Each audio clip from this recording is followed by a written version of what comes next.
buenos días a todos y bienvenidos a esta edición del Foro de Conservación.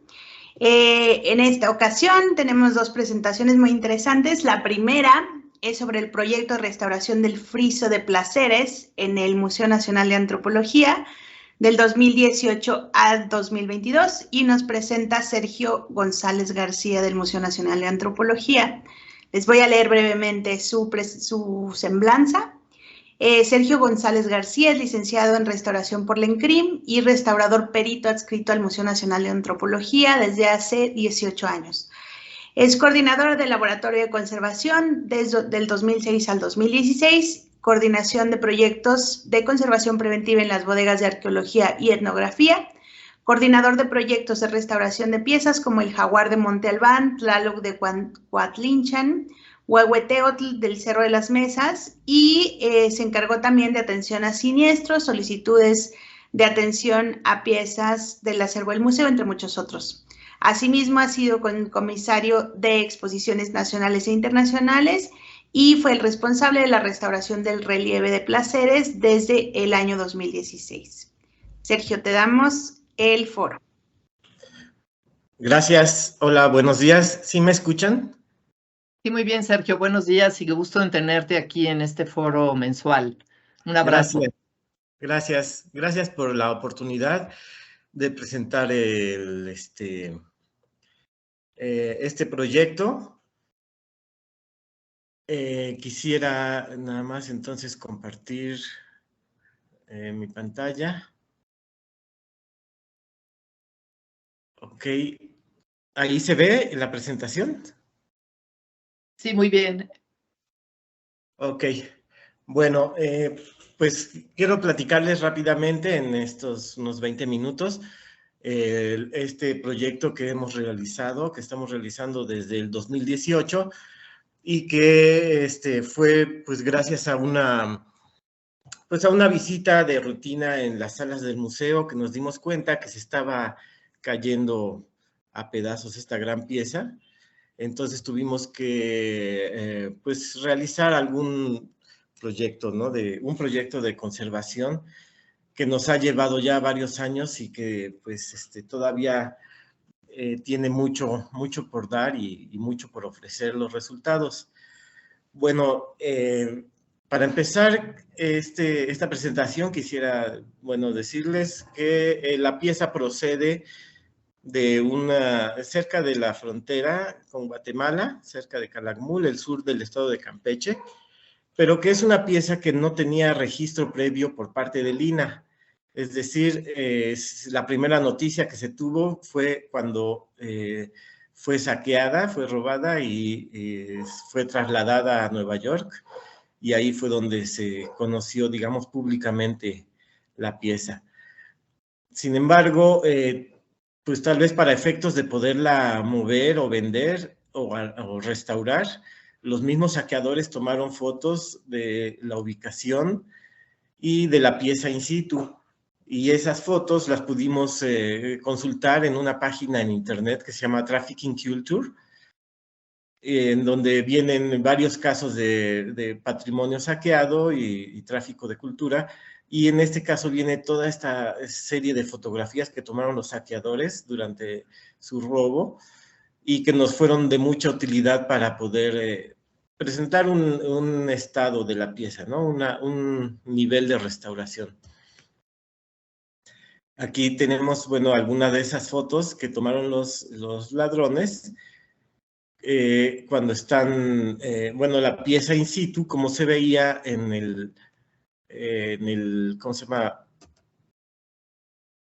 En Placeres. Bueno, Placeres es el nombre de un campamento chiclero, de ahí del estado de Campeche, y estos campamentos eran muy pequeños, entonces eran como zonas provisionales donde se alojaban los trabajadores, y cerca de ese lugar estaba este sitio. Como les comento, no estaba registrado por parte del INAH, y esta fue pues el primer registro que pudimos encontrar. En esta foto es una composición armada de 3 fotos diferentes, porque parece que en esta En este sistema, pues no hay espacio suficiente para tomar una foto completa. Entonces se hizo esta composición y también se pudo ver que, aquí no lo saqué en la foto, pero de este lado continuaba otro mascarón de estos grandes y también del lado izquierdo otro mascarón, es decir, que se trataba de un friso bastante largo. Actualmente lo que contamos son 8,5 metros más o menos, lo que desprendieron los saqueadores, que corresponden a las zonas que conservaban mayor cantidad de policromía. Las zonas que ya estaban más deterioradas fueron dejadas in situ y el INAH no ha realizado hasta el momento alguna expedición o excavación para comprobar o corroborar el sitio. Bueno, en el libro de Meyer, que se llama El saqueo del pasado, de Fondo de Cultura Económica, encontramos toda la noticia y todo el chisme de cómo fue que se logró su repatriación, que es muy interesante porque pues en esa época el friso fue robado en 1968 y fue llevado a Nueva York, a las bodegas del Museo Metropolitano. En esa época, pues recordemos que no existía la ley de monumentos todavía, no había un sistema tal vez de protección de patrimonio específico, entonces pues fue un logro. Sí, fue un logro muy grande poder recuperarlo, ¿no?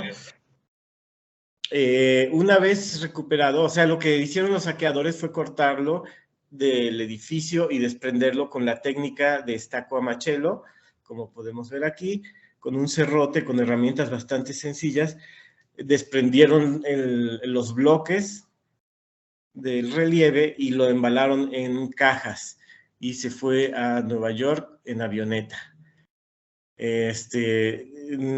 Una vez allá, lo reconoció el director del museo, que era Ignacio Bernal, y el museógrafo Pedro Ramírez, el museógrafo del museo, y lograron, después de muchas negociaciones, recuperar el friso en las mismas cajas en que se había llevado a Nueva York.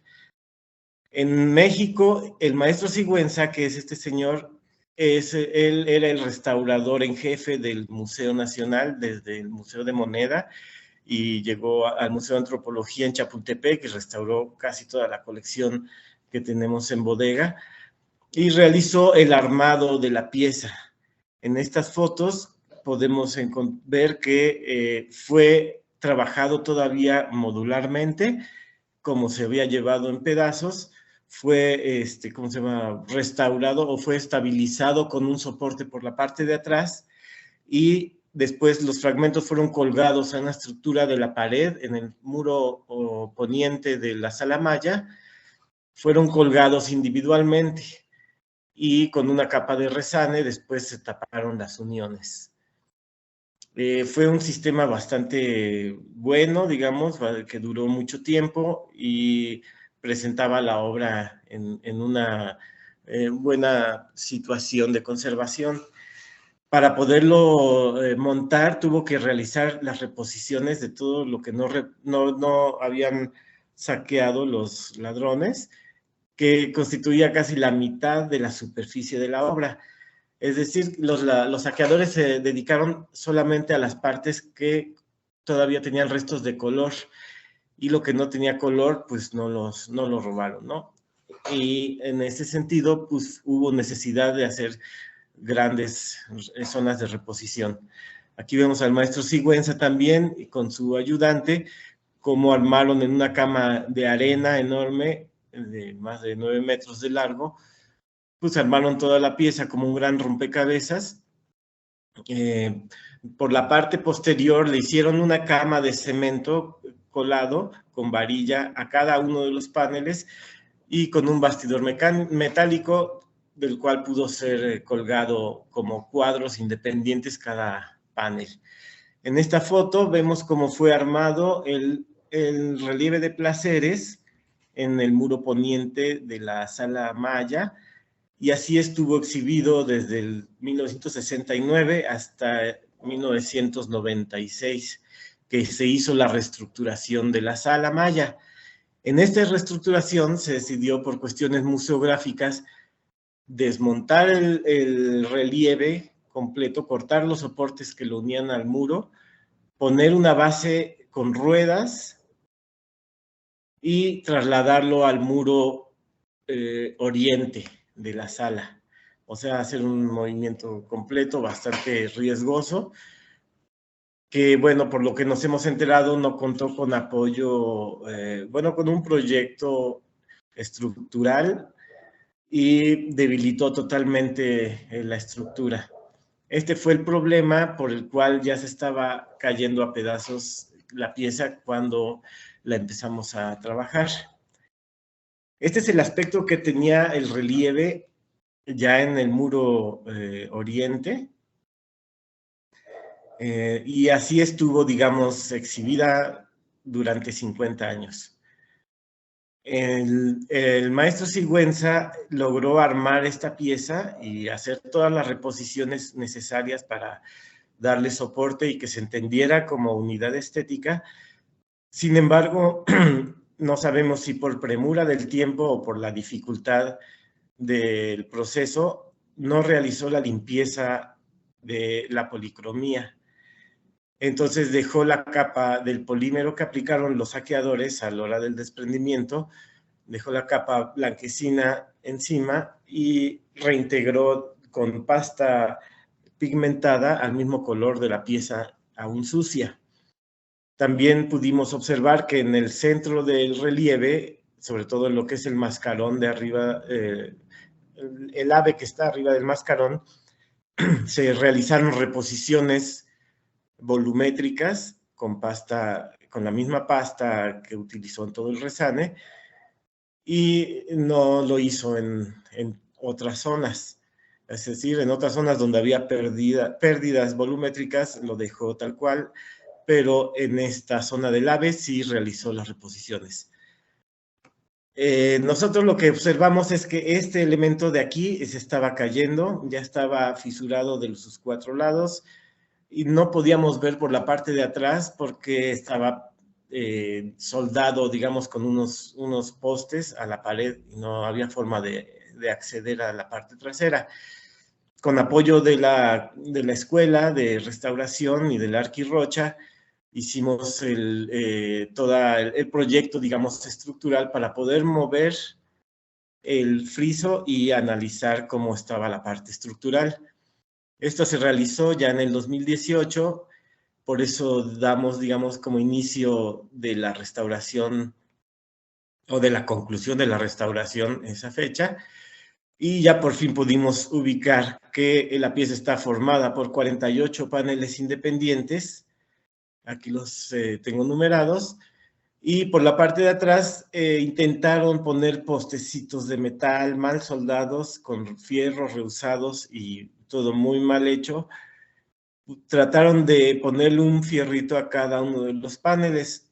Esta situación, obviamente, con la situación de los temblores y otros movimientos, porque la pieza está sobre ruedas, fue haciendo que se fueran moviendo los bloques y fisurando entre ellos. Otro elemento interesante que encontramos en este panel de aquí fue que el maestro Sigüenza pegó un periódico, una hoja de periódico, en donde podemos observar la fecha en que lo hizo, que fue en julio de 1969, que lo hizo en México, porque es un periódico de México, y que, bueno, es información que pues, nos fue útil a falta de otros informes. A partir de esta situación pudimos hacer una evaluación estructural y una propuesta para tratar de resolver el problema de falta de estabilidad de la pieza. Bueno, en esta foto lo que les quiero mostrar es realmente lo que es original y lo que es reposición en el friso. Las grandes áreas de reposición, que aquí se ven en blanco, son hechas también con paneles de concreto armado, con una estructura de alambrón, y están también soldados a la misma estructura. Entonces, a partir de este momento, lo que vimos era que era necesario estabilizar el friso estructuralmente para poder aplicar todos los demás procesos de restauración. Luego, ya viendo de cerca, observamos que había un diseño, bueno, que el color era más vivo del que se notaba, que había una capa plástica encima del color, y que había un diseño también que no era visible por esta suciedad. Y por otro lado, que el tratamiento cromático de la reintegración, como es un área muy amplia, que es más de la mitad o casi la mitad de la superficie de la obra, pues es determinante en la apreciación del conjunto. Entonces, al aplicar tantas capas de resanes en un color virado, pues da una apariencia plástica al conjunto de la pieza. Por lo tanto, no era llamativa, ni siquiera parecía original, parecía una réplica de fibra de vidrio. Para partir de poder hacer esta propuesta de restauración, pues partimos de que era necesario realizar el registro fotográfico del relieve antes de la intervención y pedimos apoyo tanto de la sección de digitalización del museo como del Instituto de Investigaciones Estéticas de la UNAM por parte de la doctora Nora Pérez, quienes consiguieron todo el apoyo institucional para realizar el registro con todos los requisitos necesarios, ¿no? Que fue fotografías con Gigapan, macrofotografía, fotos con luz ultravioleta de onda larga y onda corta, tomadas de noche, fotos con filtros de infrarrojo, análisis de material, determinación de técnica de manufactura y las pruebas de limpieza.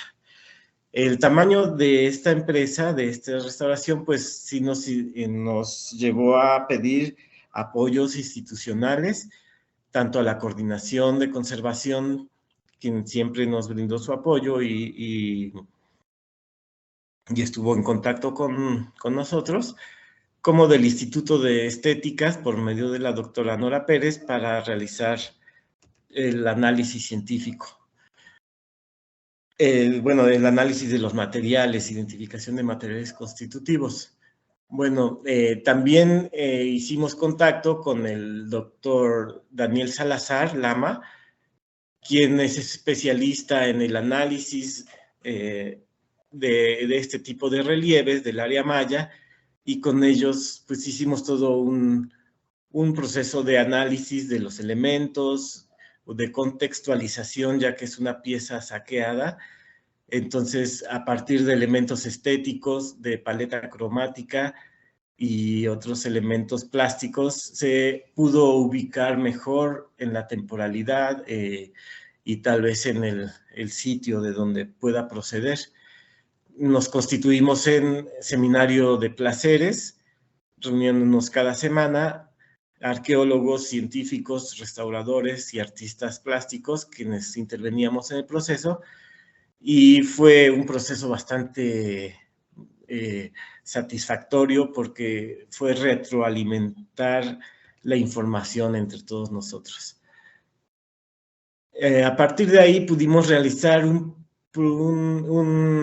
proyecto ya de intervención directa, en donde pues instalamos atrás de lo que era el relieve. Afortunadamente con las rueditas era muy fácil moverlo. El problema fue que por el peso, pues el piso se empezó a romper, entonces tuvimos que reparar el piso también para poder mover este friso. Pero eventualmente sí se le pudo dar vuelta para hacer las fotografías por atrás, por adelante, y montar un pequeño laboratorio ahí mismo en la sala para hacer análisis con fluorescencia de rayos X y equipos portátiles. Por otro lado, se hicieron las tomas de muestras para hacer análisis de petrografía, de estratigrafía y de otros tipos de análisis, ¿no? Que requieren toma de muestras, pero realmente fue muy poco. El trabajo más grande fue ahí mismo en sala, y ahí mismo en sala también, pues con el público, ¿no? A veces, que también es otra experiencia bastante interesante. A partir de los diferentes estudios que se hicieron, se llegó a diferentes conclusiones en el material constitutivo de la obra y en los materiales agregados, para determinar tanto la composición del material original como el que agregaron los restauradores.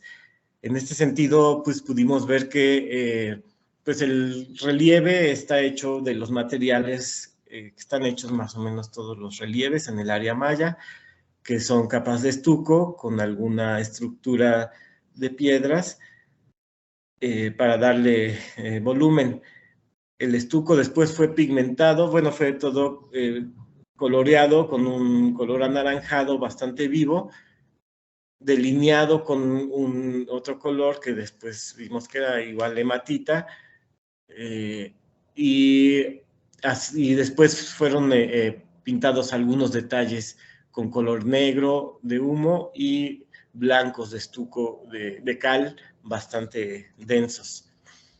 En cuanto a la restauración, el maestro Sigüenza aplicó una capa de resane que fue identificada como Modostuc. Sin embargo, por el año en que fue realizado, pues sí tenemos nuestras dudas si el maestro Sigüenza conocía perfectamente la fórmula, porque son los materiales, pero el color de la pasta sí es evidente que lo hizo él, ya que no había tal variedad de colores accesibles comercialmente.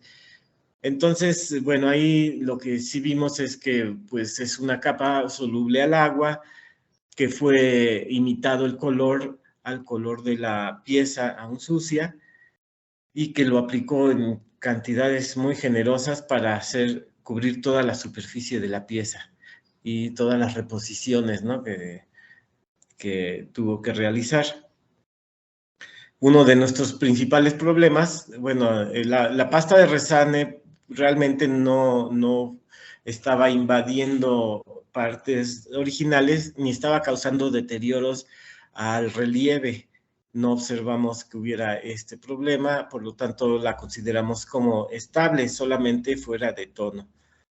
Sin embargo, la capa de polímero que tenía encima y que no se podía retirar de ninguna forma fue identificada como Mowilit, y pues ahí fue donde vimos, pues por eso no se había podido retirar, porque es muy difícil eliminarla después de 50 años de verse aplicado.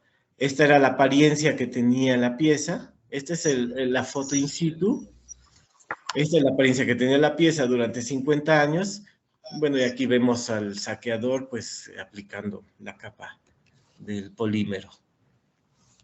En cuanto a la estructura, hicimos también el escaneo 3D con apoyo de la Coordinación Nacional de Conservación. Gilberto nos hizo el favor, pues, y todo el proceso de levantamiento tridimensional y análisis estructural, con lo cual pudimos primero poner algunos refuerzos temporales para evitar que se nos fuera a caer la pieza en los movimientos, y después nos ayudó mucho a hacer el cálculo del peso de la pieza y un nuevo sistema de soporte que le diera estabilidad para las condiciones de la pieza, que pues tiene ruedas y posiblemente se vuelva a mover, y también está en una zona sísmica y también necesita estructura.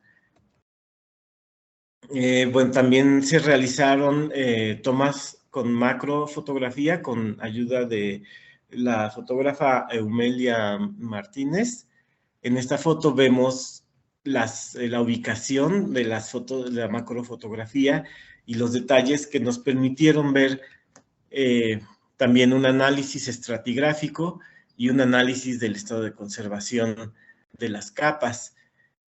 En este sentido, pues sí pudimos determinar que la calidad de los materiales y de la manufactura original son excelentes y que el deterioro estaba estabilizado, digamos, estaba controlado los procesos de deterioro de material original, que no había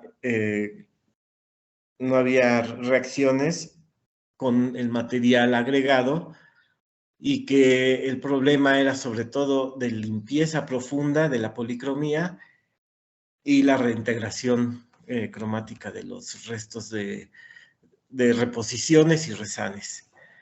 Realizamos también todo lo que es fotografía ultravioleta con dos ondas diferentes, en las cuales pues, nos percatamos el grado de deterioro que causa la iluminación de la sala, ya que esta es la sombra que causa, bueno, la zona protegida de los resanes, protegida por la sombra que causaban, ¿no? Eso quiere decir que la luz de la sala después de 50 años pues es bastante dañina para algunos materiales, pero bueno, afortunadamente lo vimos sobre materiales de restauración y no sobre material ni color original. Y la foto con filtros infrarrojos nos ayudó a ver todo ese diseño que era invisible, porque estaba tapado con la capa del polímero. Esto nos dio una guía bastante buena para poder iniciar los procesos, ¿no? de limpieza. Aquí están los compañeros de la coordinación realizando la identificación de los materiales constitutivos y digamos que la identificación de efectos de deterioro que ya ponían en riesgo a la pieza y a los mismos usuarios porque es bastante grande la pieza, ¿no? Podría desprenderse los fragmentos. A partir del escaneo 3D y con apoyo del arquitecto Manuel Alcaide, elaboramos un prototipo de soporte diferente que pudiéramos instalar a la pieza sin necesidad de desarmarla. Una vez colocado todo este nuevo soporte, se soldó cada uno de los paneles con 4 puntos a la estructura y después cortamos todo el fierrerío viejo que no sirvió ni para el kilo porque estaba en muy malas condiciones. De esta manera, pues sí, logramos ya conseguir una estructura estable para las necesidades de la pieza y que nos permite ya una conservación a largo plazo que no va a tener problemas, digamos, en ese sentido estructural. Y el otro paso, bueno, digamos que ya el siguiente paso en donde nos apoyó la coordinación fue en hacer las pruebas de limpieza profunda. Este fue un gran reto, ya que el polímero que habían aplicado los saqueadores, pues estaba bastante duro, era difícil de eliminar y muy lento, porque ya que lográbamos llegar a este nivel, pasaba una semana o dos y volvía a pasmarse, ¿no? Fue pues un proceso muy largo, partiendo de los datos de identificación del material y también pues prueba y error, estar haciendo pruebas con materiales porque finalmente pues era diferente una prueba en 1 centímetro cuadrado que la aplicación ya en todos los metros de superficie. Eventualmente sí logramos identificar cuál era el mejor solvente y método de aplicación, que fue por medio de geles, y sobre todo el método de retirar el material, el gel, para evitar que se volviera a pasmar. Aquí tenemos 3 etapas diferentes. Este es in situ, este es como estuvo durante 50 años y este es nuestro proceso de limpieza. De esta manera, eventualmente, pues logramos encontrar el proceso adecuado. Nos llevó, pues, casi 2 años la limpieza.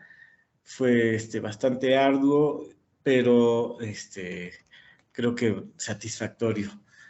Aquí también podemos ver comparativamente etapas diferentes de la pieza in situ, antes del saqueo, como estuvo exhibida durante 50 años, nuestro proceso de limpieza y inicio de reintegración, identificando todas las reposiciones y resanes, y este es el proceso, digamos, en el que está actualmente, todavía a falta de aplicar reintegración en las zonas de reposiciones.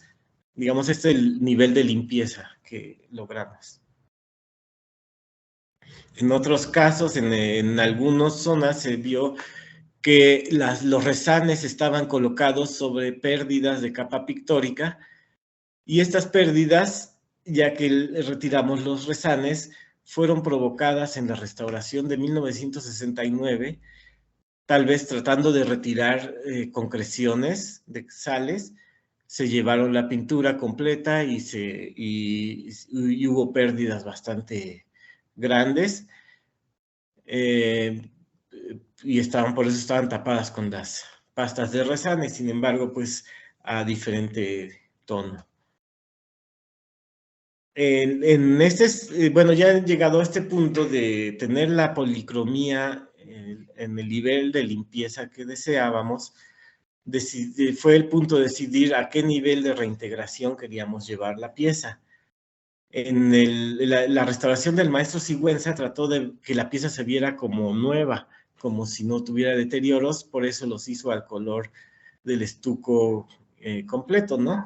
Sin embargo, nosotros, al observar que había muchas zonas de estuco sin policromía, pero que era perdida por el intemperismo, decidimos que ese era el tono que queríamos realizar en las reposiciones y en los resanes, es decir, un tono similar al de la policromía degradada por intemperismo. De esta forma, pues, podemos pues no llegar a un nivel como si la pieza no tuviera deterioros y además no tener que hacer un nutrido en otras zonas donde hay pequeñas pérdidas, pero que van a saltar finalmente si reintegramos esto a un nivel 0,0.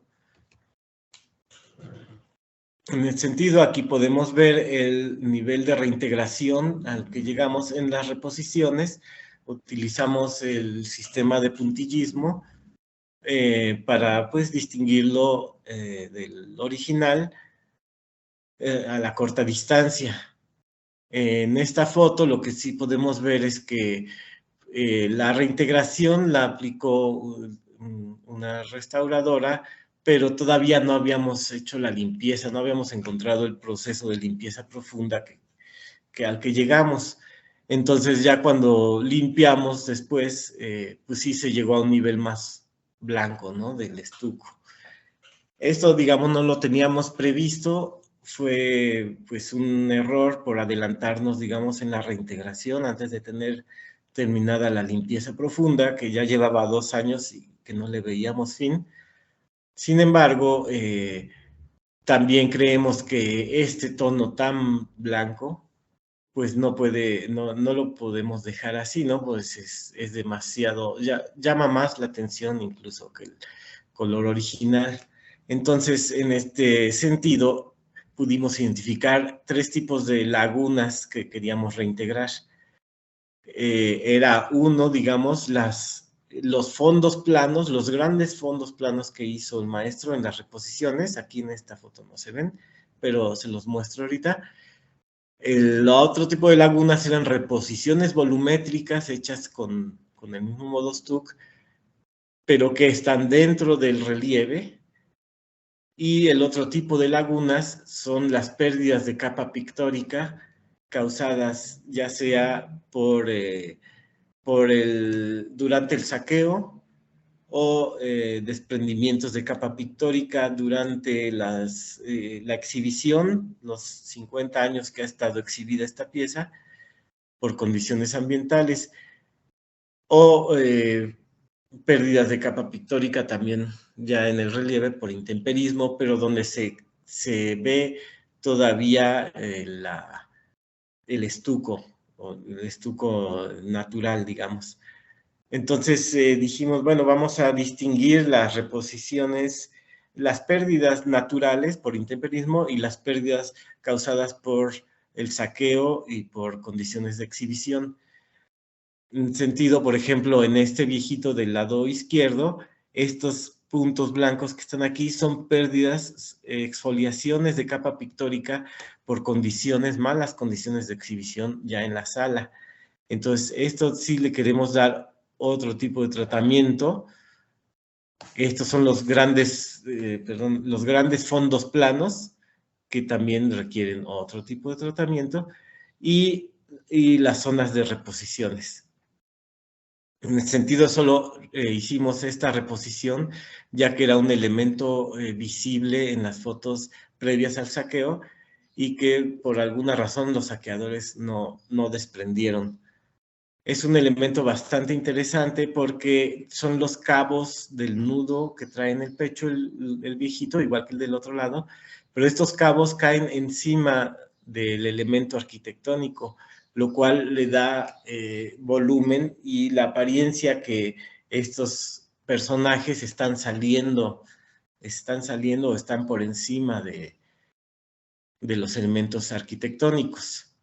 En ese sentido, pues esta sí es reposición y llegamos a una reintegración, digamos, del estuco degradado por intemperismo.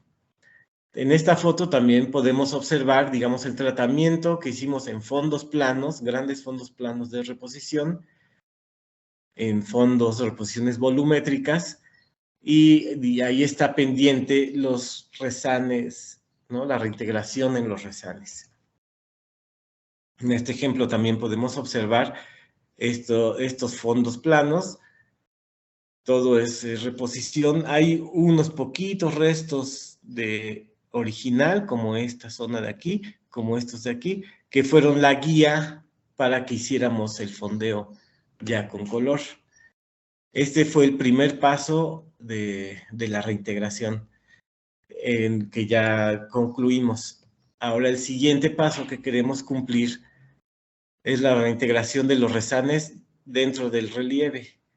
Algunos son, como les comento, producto del saqueo, del corte con los serrotes, y otros pues han sido, son pérdidas también previas al saqueo y otras ya posteriores, ¿no? De exfoliaciones por condiciones de intemperismo. En este caso, pues vemos una comparación de 3 momentos de reintegración o de apreciación visual diferentes. Este es in situ, como estaba antes de que lo saquearan. Esto es como estuvo exhibido durante 50 años en la sala, y este es un nivel que estamos llegando de reintegración y ya de la presentación de la obra. Evidentemente, pues requiere un sistema de iluminación que permita identificar los elementos, que no haga sombras tan fuertes como las que tiene actualmente para poder observar la pieza. Y estas son fotos cronológicamente cómo se ha ido transformando la pieza, cuál sería el nivel, digamos, que queremos lograr. Estas dos primeras corresponden a su estado in situ antes del saqueo, y también como una restauración en una pieza que ha estado durante 50 años exhibida al público. Una restauración todavía puede dar elementos a los especialistas y al público en general para una apreciación de la obra que estuvo ahí a la vista por tanto tiempo, pero que no ha podido ser todavía descubierta en su totalidad. Yo espero que este proyecto, que concluya este año, tenemos la idea de terminarlo en diciembre. Ha sido bastante difícil llevarlo a cabo porque justo se atravesó la pandemia. Incluso 2 restauradores que trabajaron con nosotros fallecieron durante la pandemia. Ha tenido muchas interrupciones. Ha tenido el apoyo de la dirección del museo, institucionalmente, de la coordinación, del Instituto de Estéticas. Hemos tenido muchísimo apoyo y los recursos se han gestionado por el patronato del museo. inicialmente con recursos del Bank of America en el 2018, cuando iniciamos, pero fue un año nada más. Los demás años el patronato nos ha conseguido los recursos y hemos podido comprar los materiales y avanzar en el proceso. Digamos, este es el equipo de apoyo científico con el que hemos trabajado y el equipo de restauradores con el que hemos estado trabajando, y esperemos, como les comento, terminar ya para diciembre. Pues sería esa la presentación. No sé si tengan alguna duda. Muchas gracias, Sergio, por esta presentación tan espectacular. Ahí Mari Carmen tiene comentarios. Adelante, Mari Carmen. Muchas gracias, Sergio, Daniela. Pues realmente el tema es interesantísimo. El problema creo que lo abordaron muy bien. Tienen información histórica, pues que explica todo con toda claridad, todo el proceso que fue padeciendo esta fachada. Agradecemos también que nos hayan incorporado en la preocupación de cómo tratarla desde el aspecto científico y también en algunas cuestiones ya de carácter técnico. Y bueno, es la gran oportunidad a veces que se tiene en los museos, y más como un museo como Antropología e Historia.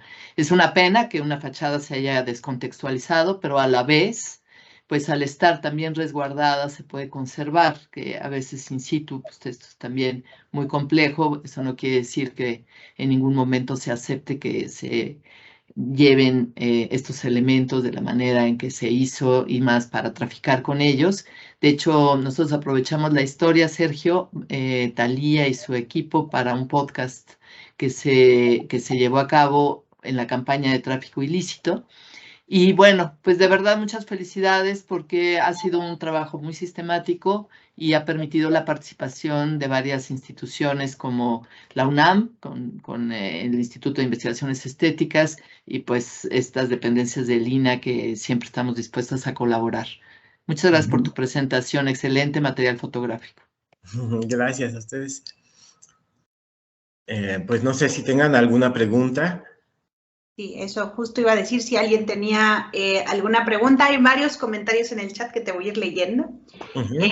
Mitzi dice, excelente selección del archivo fotográfico y los esquemas ayudan muy bien a ver la sucesión y ubicación de las intervenciones. Está muy interesante este caso, y qué nombre tan hedonista. Placeres. Genial explicación. Saludos. Thalía, tú tienes una pregunta. Adelante. Sí, bueno, más que una pregunta, es además de la felicitación a Sergio, tanto por el trabajo como por la presentación, que creo que sintetizaste muy bien todo el trabajo de investigación y después la propuesta que se está realizando, pues comentarte que, como lo dijo Mari Carmen, es un caso que nosotros retomamos y es un caso súper interesante para hacer divulgación, porque nos permite, o sea, es un caso con el que se abordan muchas líneas de trabajo que tenemos los restauradores. Específicamente en el tema de tráfico ilícito, pues es súper interesante todo lo que implica el robo del patrimonio, ¿no? En este caso, pues afortunadamente se pudo recuperar, pero la pérdida de contexto, los deterioros, pues son evidentes, ¿no? Entonces, pues muchas gracias porque ustedes han sido abiertos con la información, se ha podido difundir, y ojalá y podamos, además de la colaboración que se ha estado realizando con la parte de investigación, pues sacarle provecho a este proyecto que están ejecutando. Muchas gracias, Sergio. Sí, por nada. Gracias a ustedes por el apoyo también, y por estar siempre a la disposición, y pues visitas que nos han realizado y asesorías. Y pues ahorita, justo oyendo de lo que estaban platicando de un congreso de iluminación que va a haber, justamente estamos presentando el problema que va a ser la iluminación de la pieza, creo que sería un buen momento, pues tal vez para hacer algo De aplicado, vincularnos. para vincularnos, y porque tenemos el proyecto también de proyectar videomapping sobre la pieza, aunque bueno, eso es proyecto mío, todavía no lo presentamos formalmente, pero sería muy interesante poder proyectar, por ejemplo, la estructura, el edificio o diferentes etapas de la pieza a través de la historia, con videomapping o con apoyos museográficos que no alteren a la pieza. Yo lo que quiero es que la restauración tenga ya una pieza estable y entendible por sí misma, y que el apoyo museográfico y todo esto pues sea para poder explicar al público, para poderlo hacerlo más dinámico, y que sí cuente también con apoyo muy especializado, porque es una gran pieza que requiere una iluminación especial también. Está en un lugar oscuro y como vieron en las fotos, durante 50 años la iluminación pues no le favoreció en nada, le tapaba las sombras grandes áreas importantes y causó deterioros en las pastas de resane.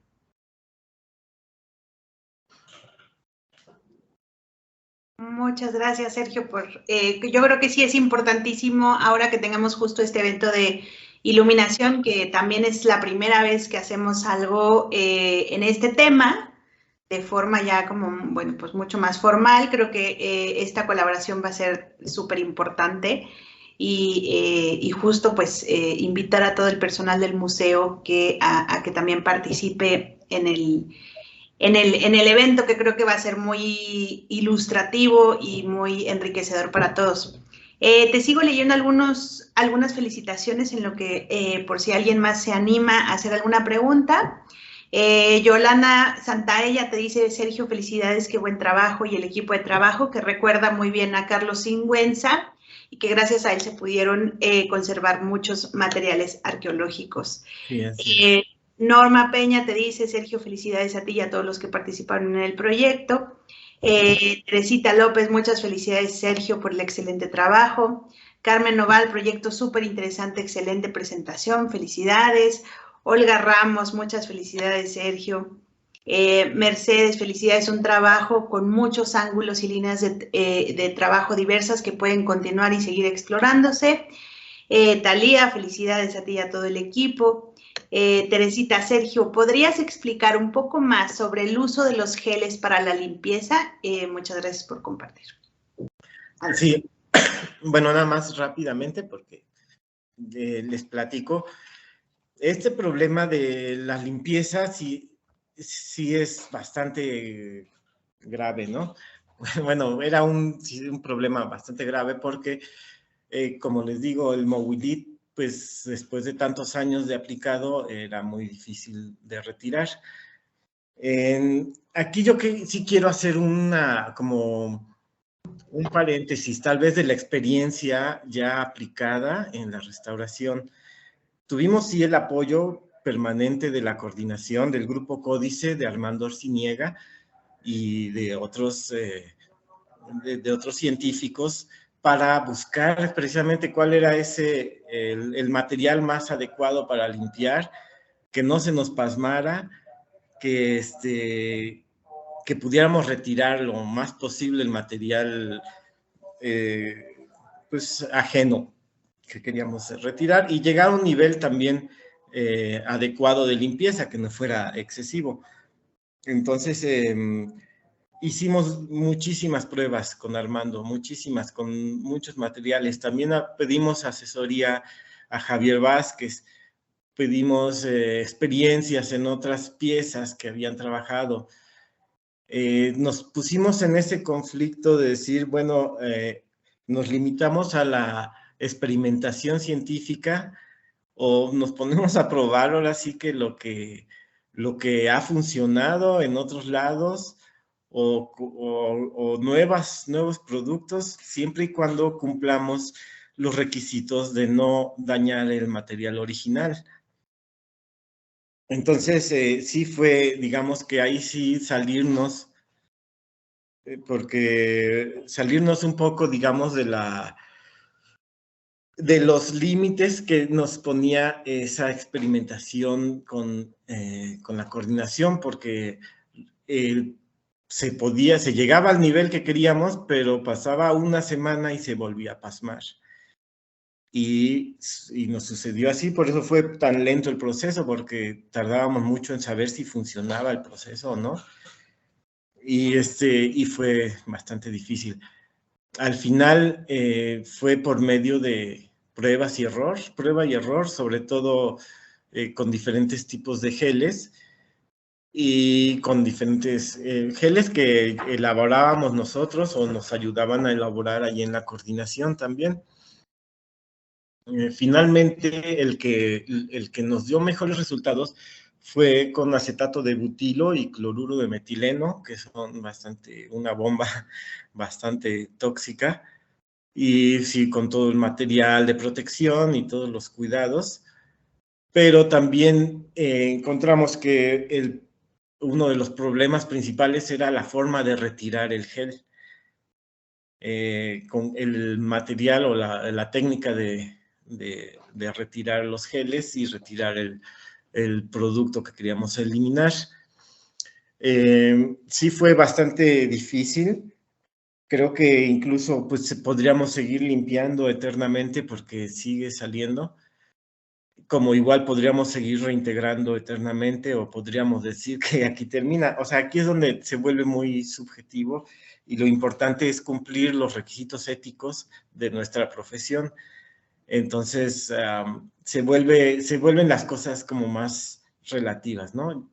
Yo creo que llegamos a un punto que dijimos, aquí es el nivel de limpieza que queremos, podíamos seguir otro año, otros 2 años o eternamente, pero teníamos que poner un límite y decir, este es el nivel que queremos de limpieza, este es el proceso que nos da mejores resultados y, digamos, ya la aplicación, ahí sí fue la aplicación metódica, la aplicación técnica bastante precisa, digamos, de tiempos de aplicación, de método de limpieza, de zonas, de ir trabajando para ir avanzando en el proyecto y pues hacer esta extensión en 2 años sí es difícil porque tienes que dosificarte, no acelerarte y sobre todo no desesperarte, que era lo más difícil.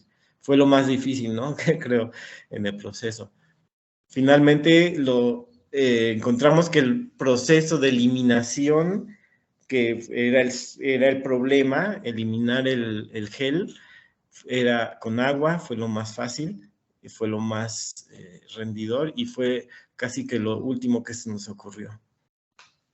Pero pues así sucedió y afortunadamente en el proceso de pruebas y todo no hubo ningún daño, no observamos ningún deterioro a la policromía ni a los estucos, sino pues diferentes pruebas. Yo tenía la idea de dejar incluso algunas zonas de muestras con diferentes productos, pero finalmente ya hicimos un proceso integral y llegamos a un nivel que consideramos adecuado. Sergio, una última pregunta. Sí. Nos pregunta Teresita que si podrías explicar qué problemáticas identificaste que hubiera provocado el modo stuck en el relieve original. Pues en general no vimos ningún problema. El problema es cuando se aplicaba en capas muy delgadas sobre zonas que querían tapar pérdidas de color que se habían llevado en la limpieza. En esas zonas delgadas sí hay contracción y llegó a desprender policromía o parte del estuco. Fueron casos muy localizados, muy puntuales, pero sí, la capa de este resane, que pues, se identificó como Modostuc, pero yo estoy seguro que es la misma pasta que hacía el maestro Sigüenza porque la he visto en toda la colección del museo. se contrae finalmente, sí tiene contracción y sí puede llegar a extrapar parte de la capa pictórica. Nosotros liberamos todo el resane que hubiera sobre estuco o sobre policromía, pero dejamos las reposiciones grandes del ave de arriba del mascarón, también dejamos los grandes fondos planos que están resanados con esta misma pasta, y pues no observamos realmente ningún deterioro. El deterioro que es que con la luz se decoloró, o sea que usó hay algún material ahí que se afecta con la luz y que estaba fuera de tono, finalmente no era el tono. También con 50 años, algunas salpicaduras de limpieza o de goteras o alguna, pues se notan muchísimo porque es soluble al agua, esta pasta. Entonces, cualquier cosa de humedad se le nota muchísimo, ¿no? Pero todo es en resane, no en el original. Entonces, finalmente lo que estamos haciendo ahorita es darle un tratamiento cromático diferente a estos resanes, y con ello también pues va a ser una protección, porque ya no están en contacto directo con la humedad ni con el agua. Muchas gracias, Sergio. Pues hay por ahí más felicitaciones que te invito a que les eches un ojo en el chat. Mercedes Villegas y Miriam Figueroa te comentan que sería súper interesante que como parte de la museografía hubiera información sobre el proceso de restauración, que es sumamente interesante y que puede ser muy ilustrativo para el público. Y bueno, te agradezco muchísimo tu participación. La verdad es que fue una presentación increíble y bueno, va a estar disponible en nuestro canal de YouTube después para que la gente que no pudo asistir hoy o que quiera volverla a ver, pues ahí se va a quedar. En el chat de esta reunión les puse también el link al podcast que hicimos sobre este emblemático caso que internacionalmente se reconoce como uno de los más pues importantes e impactantes de Mesoamérica, y se hizo este podcast que ya mencionó Mari Carmen Italia, es muy interesante, entonces ahí tienen el link en el chat, y pues nada más agradecerte, Sergio, tu presentación. Muchas gracias.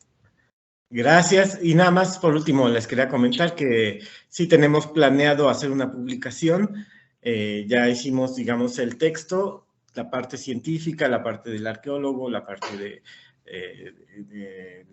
la parte de restauración, y estamos en espera, digamos, a poderlo cumplir y juntar para hacer la publicación. Buenísimo. Muchísimas gracias, Sergio. Gracias a ustedes. Pues vamos a seguir con la siguiente presentación. Esta se llama Guía para elaborar proyectos de conservación de bienes muebles y muebles asociados al inmueble del patrimonio cultural, competencia del INAH.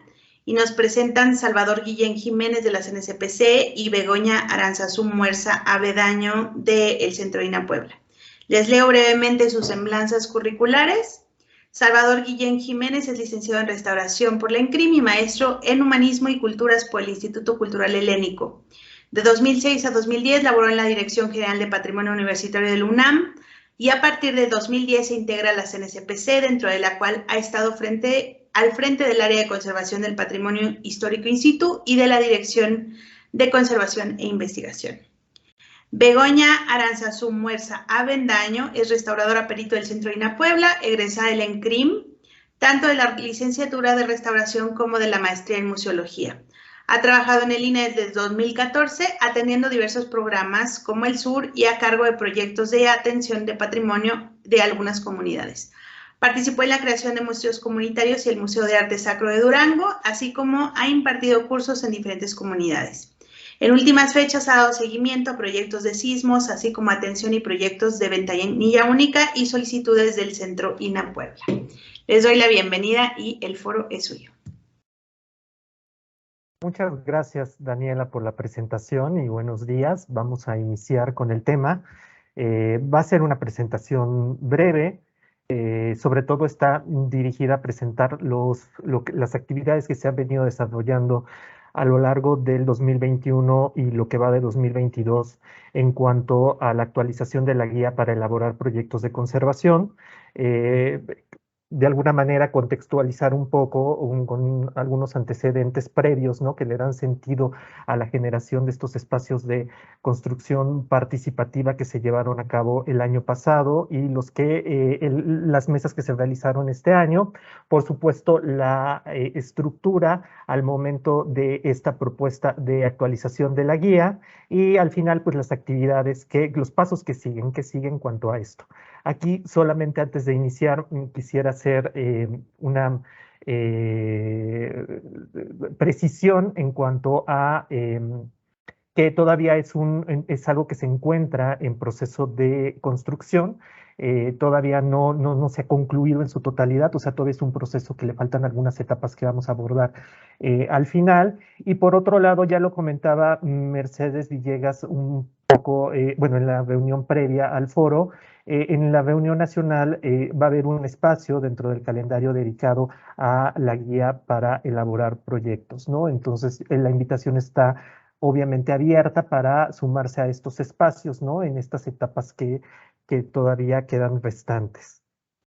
No sé, ya están viendo la presentación, ¿verdad? Así es. Perfecto. Sí. Perfecto. Entonces, pues voy a iniciar con los antecedentes 2021. Espero que vean la transición y espero que no se haya desconfigurado un poco por el tamaño de la diapositiva y que se esté escuchando bien y no haya interrupciones muchas de sonido por la red. Pero bueno, en 2021, un poco remontándome antes, había habido una serie de inquietudes en cuanto a algunos elementos de la guía. Como ustedes saben, estos documentos requieren una actualización periódica. Había habido una actualización que fue inserta en todo un proceso de actualización del trámite 06, antes trámite 19 en 2014. También han existido a lo largo de los años y del tiempo diversas guías que se han utilizado a lo mejor de una manera más generalizada, algunas que se empleaban en la escuela, en la coordinación, que se empleaban en otros centros de trabajo en donde retomaban algunas de estas, que también han existido distintas versiones a lo largo del tiempo para presentar los proyectos internos, los proyectos que se presentan al interior del instituto. Y bueno, pues la guía asociada al trámite, ¿no? Dirigido a la autorización de proyectos externos de conservación de bienes muebles y ahora lo denominado bienes muebles asociados al inmueble, antes inmuebles por destino. Digamos que había habido esta serie de guías, también había habido muchas inquietudes, sobre todo considerando esta última actualización de la guía, en donde se detectaban algunos elementos, algunos puntos que podrían ser perfectibles, algunas secciones de esta guía que no eran del todo claras. Obviamente estos comentarios se externaban en distintos momentos, en las reuniones a lo largo de las reuniones nacionales que ha habido, en otros espacios, creo que inclusive en el Consejo de Especialidad, pero también al exterior en cuanto a la presentación de los proyectos, en donde quienes presentaban los proyectos para obtener una licencia a lo mejor no tenían claro, no les quedaba claro algunos elementos de la guía, el alcance de la información, lo que se estaba solicitando, y que a lo mejor la guía en algunas secciones no fomentaba el hecho de interrelacionar la información.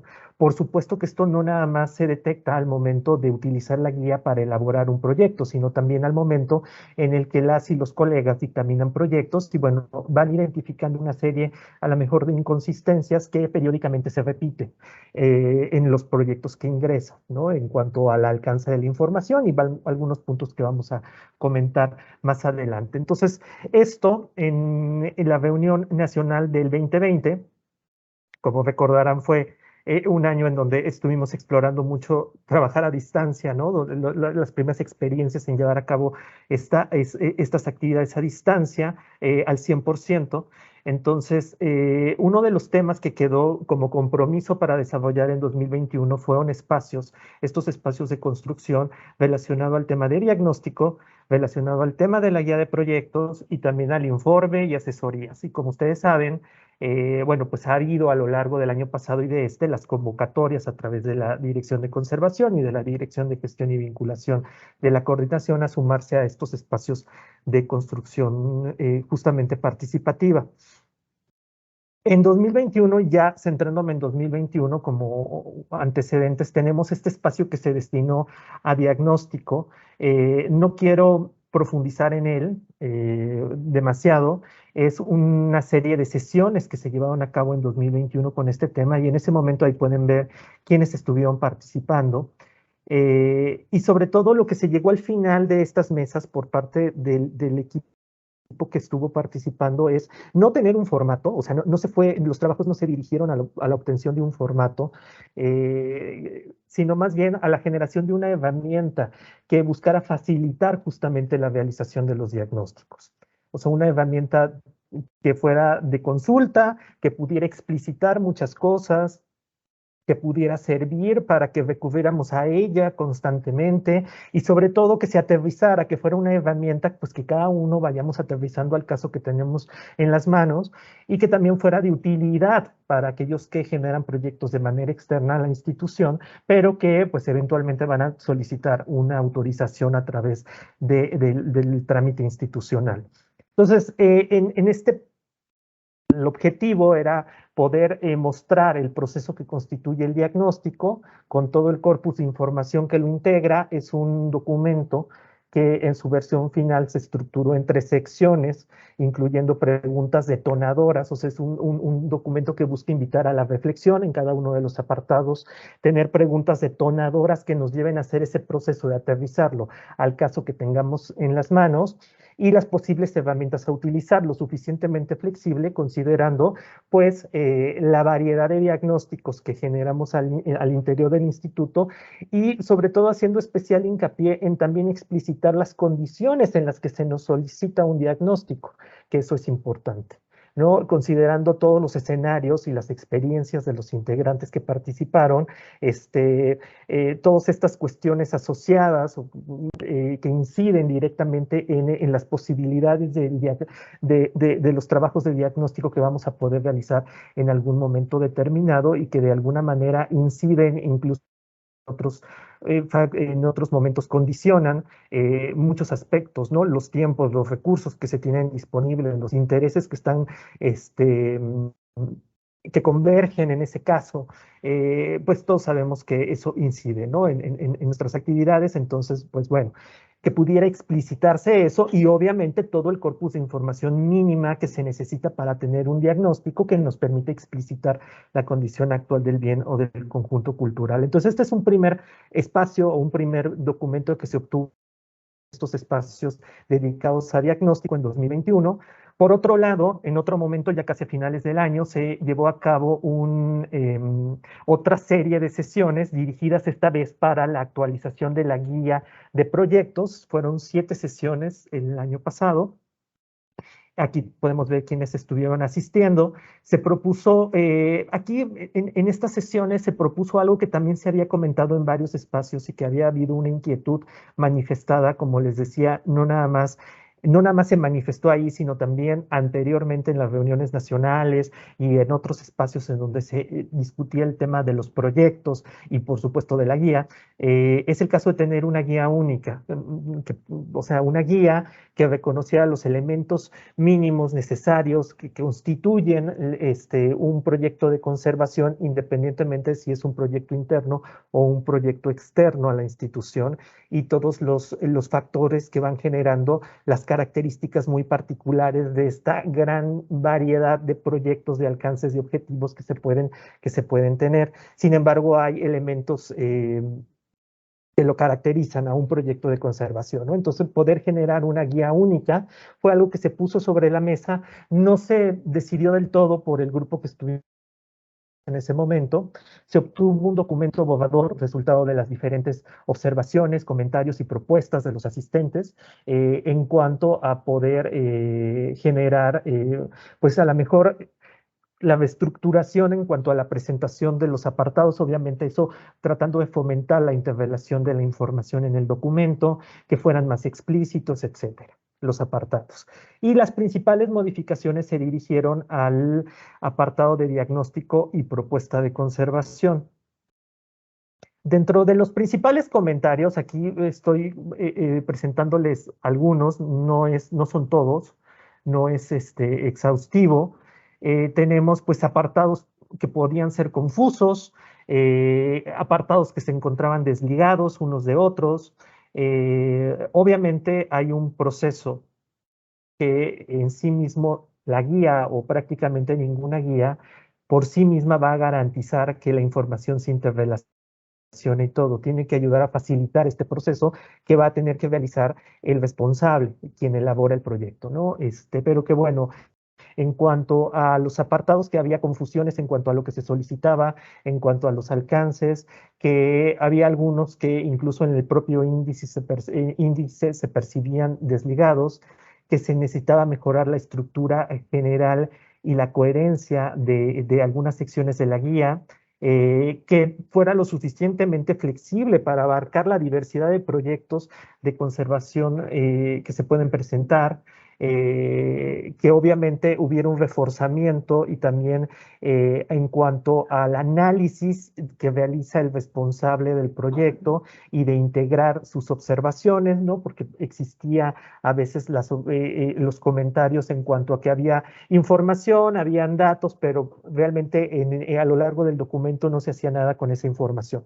En ningún momento se relacionaba, en ningún momento se analizaba, y entonces no se entiende cómo eso sirvió de base para emitir una propuesta de conservación específica. Que faltaba justamente en la parte de diagnóstico, dictamen y cuestiones de terminología. ¿A qué nos estamos refiriendo con dictamen? ¿A qué nos estamos refiriendo con diagnóstico?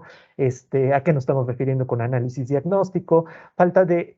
Sin embargo, se percibía que al final de este apartado de diagnóstico, pues no había justamente un análisis, una conclusión que permitiera, que expusiera la condición en la que se encuentra, retomando toda la información que ya se expuso previamente en los diferentes apartados y que sirviera justamente pues, en este proceso de elaborar un proyecto, pues la base para poder definir los alcances y los objetivos de la propuesta de conservación. Que estos tenían que ser más concretos, bueno, cuestiones poco claras en cuanto a los presupuestos integrados y bueno, como les decía, que los objetivos junto con el sustento y la argumentación o el apartado de justificación que ustedes pueden ver que así viene denominado en la actual guía del trámite 06, tuvieran relación pues obviamente con las actividades que se estaban proponiendo. Así llegamos a 2022, o sea, hubo estos espacios, también hubo un espacio para el informe de conservación, y en 2022, bueno, pues se vio haciendo una evaluación en cuanto a los resultados de esta mesa de 2021, sobre todo la de la guía de proyectos, que pues todos sabemos que fin de año es un momento complicado, entonces que sí, por lo menos era importante poder abrir nuevamente el espacio para poder tener una mayor participación, porque fin de año es complicado porque estás en la planeación del siguiente año, pero terminando el año presente, estás en términos de comprobación, creo que es un momento en el que las actividades tienden a aumentar. Digo, a lo largo de todo el año hay mucho trabajo, pero sobre todo a fin de año es muy particular la carga de trabajo, entonces poder generar un espacio, o sea, nuevamente un espacio para poder continuar los trabajos y poder tener más participantes y obviamente una mayor diversidad en cuanto a opiniones, experiencias y demás. Obviamente quienes estuvieron en 2021 trabajaron, o sea, activamente y las aportaciones fueron fundamentales para poder generar ese material de trabajo con el cual arrancamos en 2022. En 2022, obviamente, se partió de el documento que se obtuvo en 2021, esta propuesta de actualización de la guía, se tomó como referencia la guía del trámite 06, entonces sobre esta se trabajó y se obtuvo este documento borrador que les acabo de mencionar, y fue un material base para los trabajos en 2022. Por otro lado, otro documento de puntos clave para realizar un diagnóstico, que era resultado de esta otra mesa, y donde también veíamos la necesidad de que los productos que se iban generando en todos estos espacios tienen que dialogar entre sí. No pueden ser productos independientes porque, bueno, pues hay plena relación unos con otros, ¿no? Entonces, bueno, que pudiéramos poder generar esos lazos y estos esfuerzos se articularan. Se puso sobre la mesa nuevamente, fueron 6 sesiones, se puso sobre la mesa nuevamente una guía única y como equipo o como participantes en ese momento se decidió que de estas dos alternativas, de generar una actualización de la guía pensando en que fuera una guía única, una alternativa, la otra es dirigirse únicamente a una actualización de la guía asociada específicamente al trámite 06. Entonces, se opinó, la mayoría de los que estábamos en ese momento, que el trabajo que se planteara en las siguientes sesiones fuera con la visión de generar una guía única, ¿no? Que pudiera ser útil para la presentación tanto de los proyectos internos como de los externos, pensando en que fuera lo suficientemente flexible para que ahí quedara cubierta la variedad y las enormes particularidades que va teniendo cada proyecto de conservación. Se planteó que el documento titulado Puntos Clave se integrara como un anexo a la guía, que no fuera nada más que fuera una herramienta así que pudiera funcionar independiente, como lo visualizó ese espacio de trabajo, o sea, ese espacio de construcción y los integrantes de ese espacio, pero que en el caso de la guía se pudiera anexar pudiera ser uno de los documentos anexos que sirviera para explicitar cosas, que si alguien tiene alguna duda en cuanto a los apartados de la guía, tuviera este documento adjunto a la misma para que pudiera tener mucha más información, para que se pudiera ahondar en esto. Y se trabajó, bueno, como les decía, con base en el documento obtenido en 2021, tanto en el caso de la guía como el de puntos clave para elaborar un diagnóstico. Si en 2021 la dinámica fue irnos apartado por apartado, ya en 2022 lo que se plantearon fueron temáticas que abarcan varios apartados. Por ejemplo, fueron sesiones, una dirigida a los antecedentes, otra a todos los apartados que recopilan y proveen información necesaria para generar el diagnóstico, otro justamente para reflexionar en términos de esta conclusión que tiene que tener el diagnóstico y que sirva de base para la emisión de la propuesta de conservación. La cuestión del sustento y argumentación de dicha propuesta, y ahí se relacionó con los objetivos, acciones de conservación y la manera en que se estaban presentando las acciones de conservación. Generalmente, y si pensamos en la actual guía que está asociada al trámite, pues es un apartado en que se te pide describir todas las acciones y bueno, cada proyecto la va describiendo con un criterio, ¿no? Aquí se propone, y eso se abordará más adelante, pues una reestructuración de esta sección que sí es más amplia en términos de que se buscó explicitar mejor las cosas, pero que tampoco es que se pida mayor información, o sea, porque también era eso, ¿no? De repente creo que muchos hemos recibido estos comentarios de no, y ahora ustedes están pidiendo más, ¿no? Sobre todo cuando se revisa la guía, ¿no? Y se hablan de actualizaciones de la guía. Entonces el instituto va a pedir más cosas en la guía. No, a lo mejor en muchos casos o sea, la guía aumenta porque se explicitan mejor los apartados o porque hay como les digo, explicaciones más largas, pero o están asociados más documentos que sirvan de apoyo o porque hay una reestructuración de cómo presentar la información, pero que era información que también se estaba solicitando en la guía actual y que pudiera también servir para subsanar inconsistencias que continuamente se detectaban. Y por último, el tema de los recursos, que abarcaba tanto los recursos humanos, materiales y financieros. Bueno, aquí tuvimos una mayor participación y creo que fue muy interesante quienes participaron en uno u otro espacio y quienes participaron las dos veces, ¿no? Poder generar estas dinámicas en donde, en muchos casos, en pequeños grupos para fomentar el diálogo entre todos, ¿no? Que en pequeños grupos se discutiera sobre algún tema y eso también se contrastara con los resultados o con las observaciones o lo que comentó el otro grupo, ¿no? Al final de la sesión. Entonces, eso también ayuda a tener distintas visiones y también a escuchar la opinión, las posturas, las experiencias del otro, y eso es sumamente enriquecedor. Y de una manera muy, muy general, para hacer la palabra a Begoña, que fue una participante activa de estas sesiones,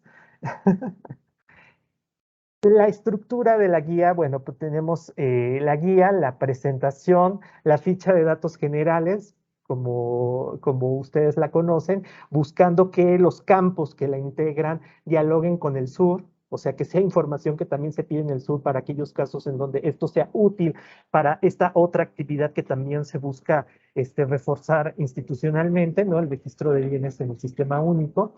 El diagnóstico integral, en donde inspirados en el documento de puntos clave, se buscó organizarlo a partir de la materialidad, el contexto y obviamente tener este análisis diagnóstico. Aquí van una serie de subapartados, que más adelante se van a ver. La propuesta de conservación, obviamente con sus objetivos, el sustento y argumentación, la propuesta de acciones a conservación por tipo de acción y pues obviamente la gestión y administración de recursos, en donde no sería únicamente hablar de los recursos económicos, sino de los otros recursos que también son necesarios, obviamente la bibliografía y los anexos.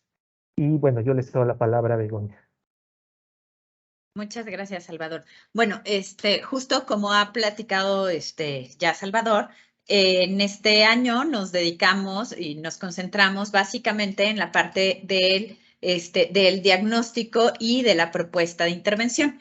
El diagnóstico, pues básicamente, digo, todos ya hemos hecho diagnósticos, pero creo que algo bien importante que plantea es como exponer tanto las características, el contexto y las condiciones, no solo considerando el tiempo y el espacio, sino la función y el uso de los objetos, que evidentemente esto nos va a determinar la toma de decisiones para nuestro proyecto. Y busca analizar justo la totalidad del bien a intervenir o de los bienes a intervenir. Y bueno, se divide en la materialidad, en el contexto y en el análisis diagnóstico. Cada uno de estos va retomando esta parte de la función y el uso de los objetos, considerando que son objetos que todo el tiempo están, bueno, sobre todo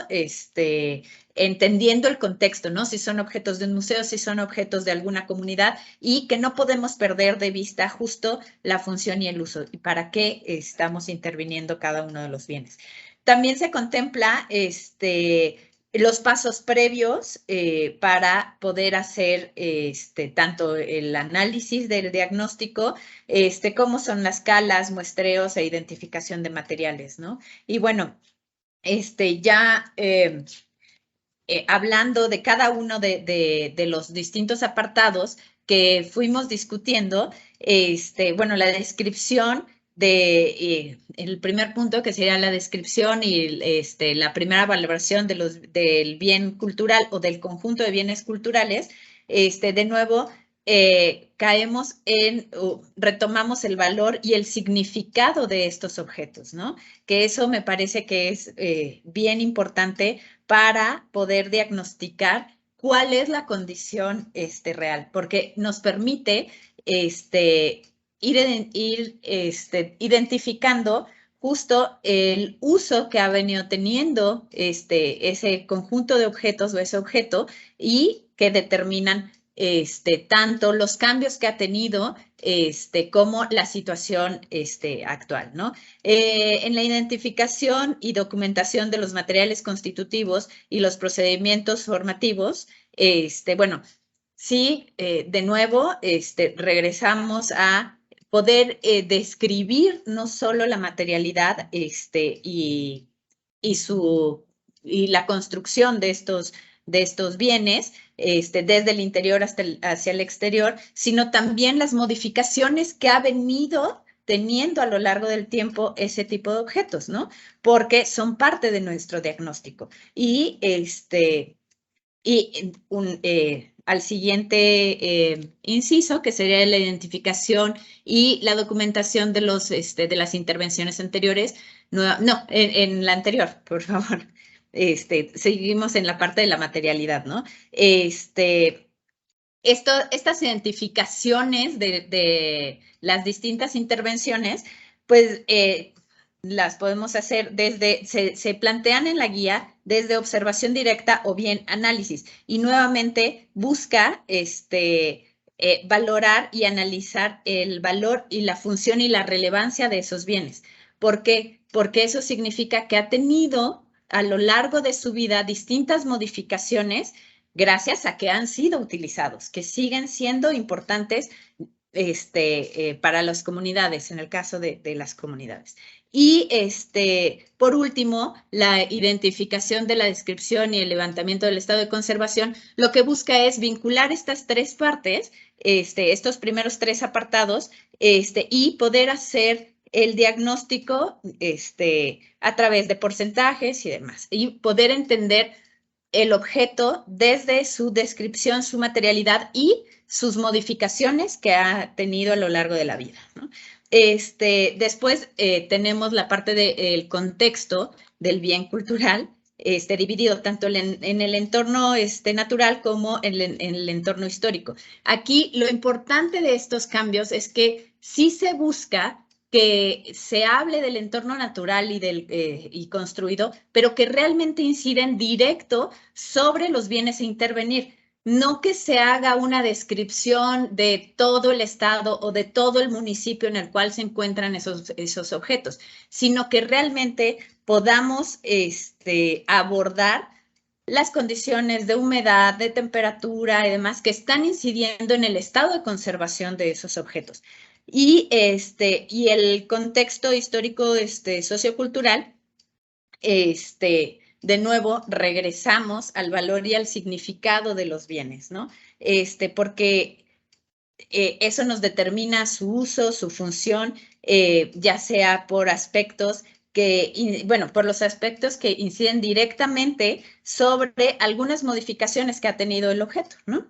Y también nos permite identificar aquellos actores que están vinculados en solicitar, cuando es caso de algunos casos de proyectos que llegan por ventanilla única, los actores vinculados a la intervención de esos bienes, ¿no? Y eso nos ayuda para poder plantear cuáles son los alcances de nuestras intervenciones, ¿no? Los actores pueden ser de todo tipo.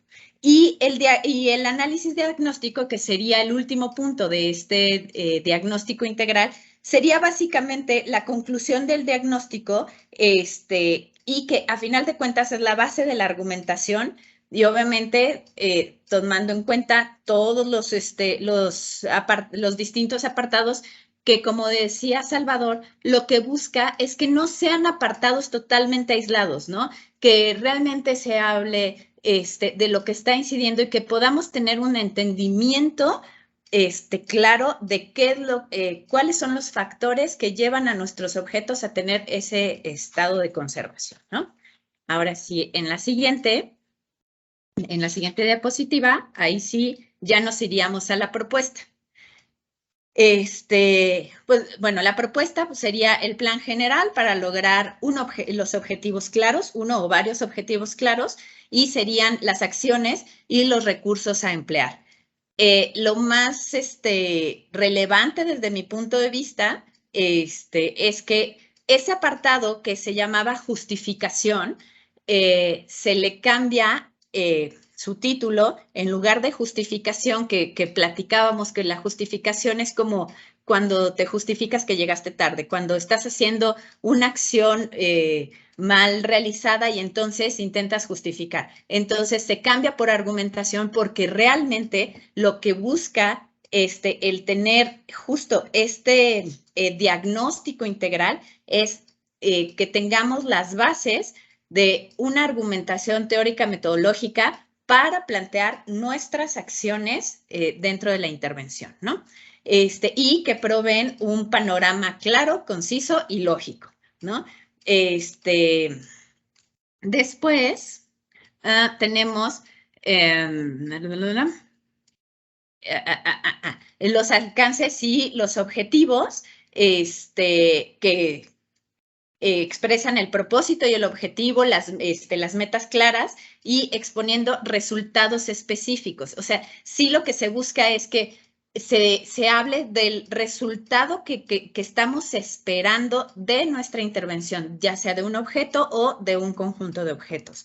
La sustentación y argumentación que como les decía, es uno de los cambios más importantes que tiene esta guía. Es lo que nos va a ayudar a tener a llevar nuestro proceso de toma de decisiones y a la elección de procedimientos materiales que se van a utilizar.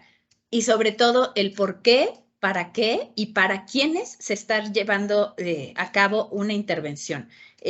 Obvio, todo esto sin dejar de lado todos los lineamientos institucionales para la conservación y restauración. Después pasamos a la propuesta y acciones que ya se dividen en las acciones de documentación, las acciones preliminares y las acciones inmediatas o urgentes. Obviamente esto considerando que la guía lo que contempla no es que sea sumamente estricta, puede ser flexible, puede ser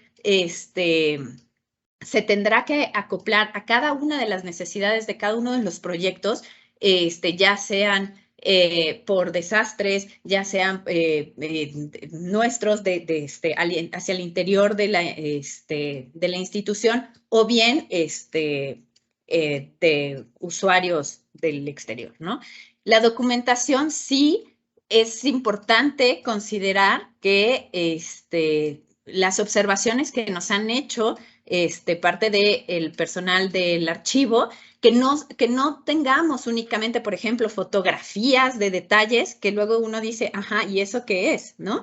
Sino poder contextualizar desde lejos, un poco más cerca, y entonces sí el detalle, ¿no? Porque a final de cuentas es la memoria gráfica de una intervención, nuestro antes y después, y que podamos no solo tener esa memoria, sino poder identificar a la larga cuáles son esas intervenciones. Después, las acciones preliminares, que yo creo que en algunas ocasiones podemos olvidar estas acciones, ya sea que tengamos que trasladar un objeto a un taller, y esto ¿qué lleva? Conlleva gestiones, traslados, embalajes, todo tipo de movimientos, ¿no? Que en ocasiones los damos por hecho, y eso también se traduce en un costo, ¿no? Y las intervenciones in situ, todos aquellos pasos que necesitamos para mover, bajar, acomodar y demás, para poder hacer una intervención o una buena intervención en algún sitio, incluyendo instalaciones eléctricas, adecuación de espacios y demás, ¿no? Y que les digo, creo que muchas veces nos olvidamos porque nos enfocamos en la intervención directa del bien o de los bienes, ¿no? Y las acciones inmediatas, que pueden ser urgentes o de prevención de riesgos, ¿no? Protecciones, extracciones, traslados y demás. Y después nos vamos ¿en dónde me quedé? Perdón, recursos. La gestión social, que serían todas las acciones de intervención social que solemos tener, ¿no? Que a final de cuentas es socializar el plan de acción que tenemos, que es importante porque tenemos no solo que dialogar y escuchar a los usuarios de esos bienes, ¿no? Podemos, perdón, recabar información, compilación de documentos y la divulgación de nuestro trabajo. Y por último, la gestión gestión y administración de recursos, que nuevamente se divide, o sea, como decía Guillermo, bueno, Salvador, no sé por qué te dije Guillermo, es por tu apellido, como decía Salvador, realmente no es que se esté pidiendo más, es que simplemente se está especificando así la parte de recursos financieros, la parte de recursos humanos, materiales y los tiempos. Aquí lo importante de los cambios en la guía es que los recursos financieros sí se plantea que se basen también en cuál es el origen de esos recursos cuando existen recursos de que provienen de distintos lugares, y que sea la presentación de esos presupuestos bajo la normativa específica de la ley que contempla o que acoge estos proyectos. ¿Esto qué significa? Muchos de nuestros proyectos están bajo la ley de obra pública y entonces tenemos que dar seguimiento tanto a la ley, los reglamentos y las bases de operación que contemplan estas leyes. Los recursos humanos, pues sí solicitar las fichas curriculares, tanto del responsable como de los distintos participantes, para saber su escolaridad y sobre todo su experiencia, ¿no? Y los recursos materiales, que bueno, es como un desglose tanto de materiales, herramientas y equipos que se van a ir utilizando, y el cronograma que esté vinculado no solamente a los trabajos a realizar, sino también a los recursos financieros, ¿no? Creo que esto aparentemente es mucho más el trabajo o los requisitos. Sin embargo, pues es que se está especificando en cada uno de los rubros qué es lo que se quiere, y además la guía pues plantea algunos ejemplos sencillos que nos pueden dar luz de cómo queremos la presentación de estos proyectos, ¿no? Que nos entreguen y nosotros poderlos entregar. Pero sobre todo, y que de verdad a mí me parece bien importante, es que busca que realmente cada uno de los apartados tenga una coherencia lógica y que nos dé un panorama integral del inicio al fin de un proyecto, ¿no? Y que, bueno, siempre este tipo de guías son perfectibles, ¿no? Entonces, pues, creo que hasta ahí es prácticamente lo que hemos trabajado, ¿no? Bueno, y como comentaba Begoña, un poco la guía también, ¿no? Ahorita, por supuesto que lo vamos a comentar un tanto más adelante en cuanto a los pasos que siguen, pero sobre todo ya lo verán ustedes, porque también eso lo vamos a comentar más adelante, el tener toda la información que muchas veces sabemos que está en un proyecto, pero no queda en el proyecto. No sé si es claro lo que estoy diciendo, pero como bien comentaba Begoña, hay muchas acciones que se realizan, gestiones, etcétera, que son recursos tanto al interior como al exterior del instituto. No es exclusivo de uno u otro lado, ¿no? Muchas gestiones que se hacen, mucho trabajo previo, a lo mejor de plantear para llegar al planteamiento del proyecto, ya al momento en que tienes incluso que generar el documento. Y hay muchas cuestiones que no quedan realmente explícitas ahí, sí pensando en que es la memoria histórica de las intervenciones, pero también para justamente la evaluación de esos proyectos, ¿no? Conocer realmente todo el contexto que hay alrededor de la gestión y de la generación de ese proyecto, que lo incide directamente, ¿no? Y que pudiera ser lo suficientemente flexible como para que cualquier proyecto de conservación pudiera utilizar la guía y ver de los apartados, obviamente hacer este trabajo de aterrizar la guía a su caso muy particular, ¿no? Y que no fuera una herramienta que lo que hiciera sería restringir o fomentar el tener que llenar a fuerza apartados que quedan completamente desvinculados, que a la mera hora no se retoman posteriormente y que quienes en algún momento nos toca dictaminar o incluso al momento en que elaboremos el proyecto, de repente podemos percibir que información que estamos exponiendo pues realmente no es de ninguna utilidad, o al final de cuentas uno no entiende cómo del paso A llegamos al paso B y a ciertas acciones específicas para proponer, si no guarda relación con nada de lo que anteriormente se ha expuesto. ¿Cuáles son los pasos a seguir? Obviamente, como les decía, decía, esto es algo que todavía sigue en construcción, no es que ya esté finalizado. Hay varias cosas. Ahorita se presentó un esbozo de la estructura general y de los principales cambios que ha habido en cuanto a la guía actual que ustedes pueden ver en el trámite 06 y de los formatos que han existido al interior de la institución, que han sido diversos, ¿no? Por ejemplo, el formato que utiliza recientemente ha utilizado la coordinación, o desde hace varios años ha utilizado para la presentación de los proyectos de conservación para el sistema institucional, para el SIP, el Sistema Institucional de Proyectos. Entonces, todavía es un proceso que todavía se sigue ajustando, no es que sea un proceso ya terminado, una propuesta final, definitiva, punto y final, porque faltan algunas etapas. Uno, también se vio la necesidad en este diálogo de los distintos espacios de generar un glosario.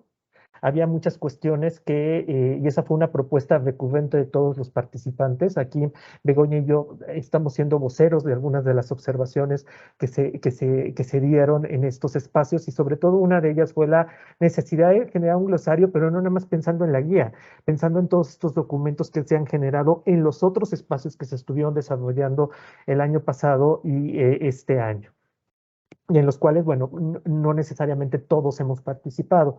Entonces, pues que se pueda generar ese diálogo, y entonces en la generación, de un glosario, y en la integración de los anexos. Como primer paso, poder integrar como anexo este documento de puntos clave para elaborar un diagnóstico. Concluir las etapas de revisión, que todavía se tendrá retroalimentación en este sentido. Ahorita de todas las observaciones y toda la recopilación de comentarios, observaciones, propuestas de cambio, de terminología, de modificación, se han ido integrando. Prácticamente concluyó esa etapa, y obviamente sigue una etapa de revisión en donde a quienes estuvieron participando en las mesas en 2022, pues se les enviará el documento para que lo puedan leer, para que puedan retroalimentarlo en ese sentido, ya con las observaciones que se estuvieron teniendo a lo largo de las 6 sesiones, y posteriormente ya una revisión a todos los restauradores del instituto, ¿no? También, y algo que es importante mencionar, porque también a veces bueno, en nuestro caso, pues como participantes de estas mesas, ¿no? Pero seguramente tanto a la Dirección de Gestión y Vinculación como a la de Conservación, que coordinan la generación de estos espacios, llegan las inquietudes en cuanto, bueno, pero entonces, ¿cuál es el procedimiento? ¿Ya se va a integrar al trámite 06? No, o ya se va a hacer para los proyectos internos. No, ahorita la etapa es terminar una propuesta de guía actualizada, y ya tendrá que seguir ese documento, pues los caminos que corresponden, ya sea al interior de la institución o al exterior. En el caso del trámite 06, que es un trámite institucional, pero pensado para la autorización de proyectos externos, más bien, es pues el propio proceso de actualización del trámite, que tiene sus pasos y tiene su camino determinado, ¿no? También se ha buscado, y también una de las inquietudes y propuestas recurrentes es la generación de un material más accesible. Los documentos son extensos, ¿no? Entonces, que también hubiera la generación de materiales más sintéticos, más visuales, que pudieran también servir no nada más para conocer la guía al interior de la institución, sino también para poderlo ver con quienes están integrando o ingresando proyectos por el trámite 06. Que también eso es una asesoría constante que se hace, ¿no? El vínculo que se tiene con los restauradores externos, y en la resolución de las observaciones, en explicitar qué es lo que se requiere, si no se autorizó porque tenía observaciones, cómo subsanar esas observaciones, cómo poder asesorar en cuanto también a la conformación de algunos apartados. Ese es un trabajo cotidiano que se hace desde gran parte, desde muchos centros de trabajo, ¿no? Constantemente. Entonces, también tener materiales que ayuden en ese proceso, y seguramente un programa de sesiones con los restauradores de Lina, pues ya para conocer con un tanto más de amplitud esta guía, y una vez que ya se tenga acceso a esta versión, ¿no? Que van a tener acceso a todo esto. Entonces, creo que esto ha sido de manera muy sintética, pero bueno, en estas etapas que siguen también era importante mencionar que no es que ya está el documento, sino todavía hay varias cosas que ajustar, y que vendrán etapas de revisión que sí se pretenden concluir en este año, pero que todavía, y el espacio también, otro que va a ser importante y significativo, es el espacio que se comentaba se abrirá en la reunión nacional a finales de septiembre, justamente porque también ahí va a haber retroalimentación y seguramente una participación muy activa. Entonces, por mi parte, con esto se concluiría. No sé, Begoña, si tú quieras comentar algo más. No, simplemente que, bueno, yo creo que el trabajo que se ha venido haciendo me parece que es muy rico. Las discusiones, creo que en ocasiones nos faltó mucho tiempo, ¿no? Y que, bueno, siempre tenemos que estar abiertos a estos cambios, a estas nuevas, a estos nuevos retos de plantear los proyectos con perspectivas un poquito diferentes, ¿no? Bueno, pues muchas gracias por su atención. Muchas gracias, Salvador y Begoña. Vamos a empezar con la ronda de preguntas. Mari Carmen, adelante. Gracias, Daniela. Bueno, pues siempre me gusta hacer un comentario antes de que empiece la ronda de preguntas. Primero, pues obviamente agradecer la participación de ustedes dos, porque pues la experiencia que tienen, tanto Salvador como tú, Begoña, en mucho tiempo ya de trabajar para la institución y conocer algunos detalles que tienen que ver justamente con la forma pues de presentar proyectos, de poder hacer las actividades que hacemos como restauradores del instituto, desde asesorías, supervisiones, toda esta combinación de actividades que se han desarrollado, pues te permiten tener una idea al final del día de las necesidades, ¿no? Entonces, unos documentos como es la guía de proyectos, como es cómo hacer un buen diagnóstico, pues solamente gente que ha tenido una experiencia laboral puede tener claridad y sobre todo, pues incluso en el caso de Salvador, la posibilidad de tener un puesto directivo. Entonces, todo esto, a veces, si se nos pide realizar o llevar a cabo a los que estamos ahorita en funciones, pues lamentablemente los tiempos no dan o incluso no todos hemos tenido las mismas experiencias. Entonces, el que ustedes se sumen a apuntalar estas necesidades como lo han hecho con la dirección de Mercedes, pues, y que además surgen también de una necesidad planteada en las reuniones que se tienen como restauradores, pues se agradece muchísimo, ¿no? Tal sería el caso para otros documentos que también en algún momento requerimos, como algunos lineamientos, criterios, etcétera, que pues se estarán seguramente planteando en otras mesas de trabajo. Entonces, pues ya conoceremos más y estos temas que hoy nos han expuesto y evaluaremos, como bien lo señalaron al final. No quiere decir efectivamente que ya estén para funcionar el día de mañana, pero pues es un gran avance. Les agradecemos muchísimo. Gracias, Mari Carmen. Muchas gracias, Mari Carmen. Y bueno, uniéndome a las felicitaciones, yo creo que este trabajo es importantísimo justo por su carácter participativo y su carácter de consenso entre profesionales. Y creo que si algo, cuando se avanza en las disciplinas, tiene que ver con estos ejercicios de conversación, de discusión, de argumentación, que me pareció muy importante, muy interesante hacer esa diferenciación, como lo explicaba Begoña. Y bueno, creo que esto es también una punta de lanza para seguir haciendo este tipo de actividades y de verdad aterrizar las experiencias en productos concretos. Les comento aquí algunas felicitaciones que hay en el chat. Ana Lisset Mata Delgado dice, excelente presentación, muchas gracias por abrir los espacios para revisar este tipo de documentos. Las sesiones que tuvimos sobre la guía fueron muy importantes y necesarias para intercambiar puntos de vista y experiencias, además de que nos da la oportunidad de poder compartirlo, en nuestro caso, con los estudiantes que se enfrentarán en su vida laboral a este tipo de procedimientos. Muchas gracias. Creo que este comentario, Lisset, es justo, da en el clavo de la relevancia de esto, de estas actividades para cambiar el curso de la disciplina y la forma en la que trabajamos todos, así que creo que súper buen comentario, Lisette. Norma Peña les dice gracias Salvador y Begoña por compartir la información y a la Dirección de Vinculación por generar los espacios, que obviamente también es ahí donde se gestan este tipo de actividades. Mercedes dice, los invitamos a seguir la construcción y revisión de las herramientas de trabajo de conservación.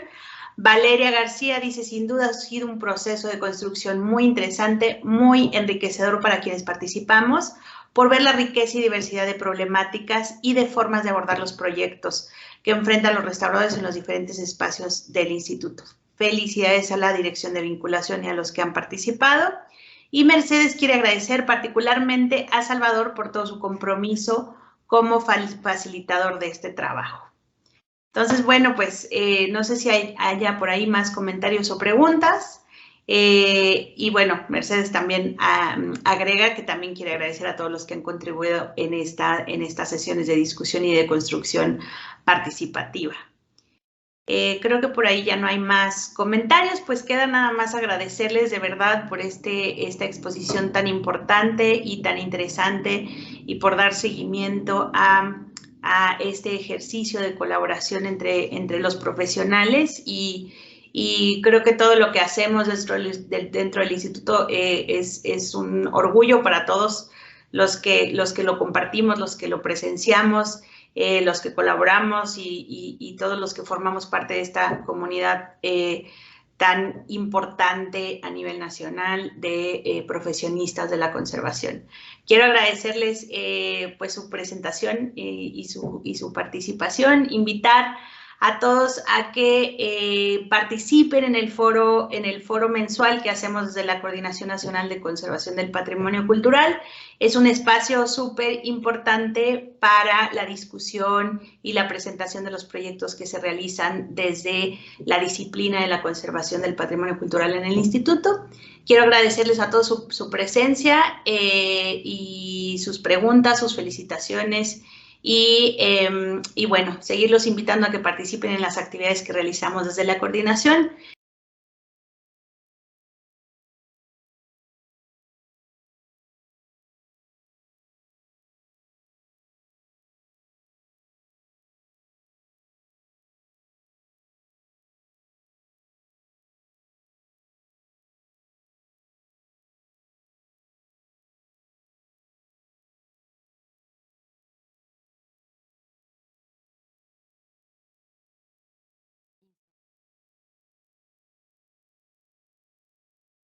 Gobierno de México.